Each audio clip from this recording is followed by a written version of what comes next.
Bulk density is one of those measurements that seem really important and is starting to appear on some of our soil tests. But what is it, and how can it actually help us understand and inform how we manage our soils better?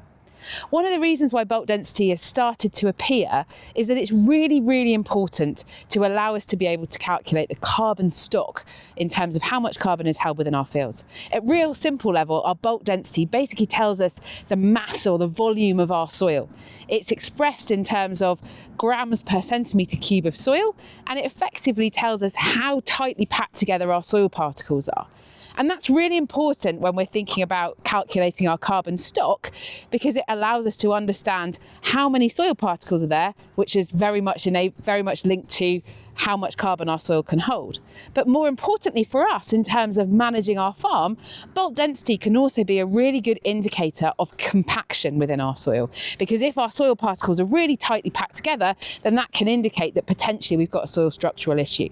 When we start thinking about measuring carbon stock, why bulk density is also really important is because it allows us to compare between soil types. Soil types will be able to hold different levels of carbon, but by putting in that bulk density, it allows us to compare a sandy soil's carbon stock with a clay soil. If you've got a clay soil, your bulk density will tend to be lower than if you've got a sandy soil, which will have a higher bulk density.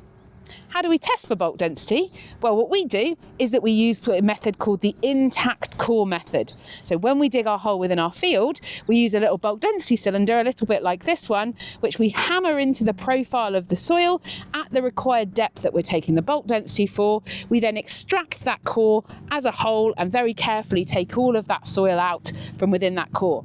That then goes away to the lab, and basically that core is sieved to get rid of any stones or bits of roots within that, and the soil is then dried and weighed, and we can then calculate the volume of the soil.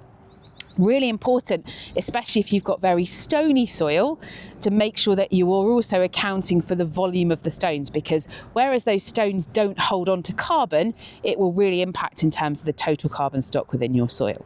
Now, how is that relevant to us on the farm? Well, actually, again, we can use that to provide another indicator of whether our soils are potentially a little bit compacted.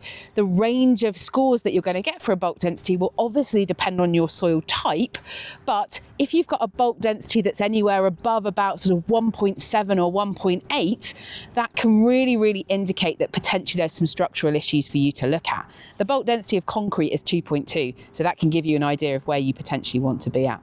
So bulk density is really important when we are doing soil analysis that is going to be used for measuring carbon, potentially for access into carbon markets, or to get a really accurate measurement of what's happening in terms of the carbon stock within our soil. But as I say, we can also use it to understand what's happening with our structural integrity.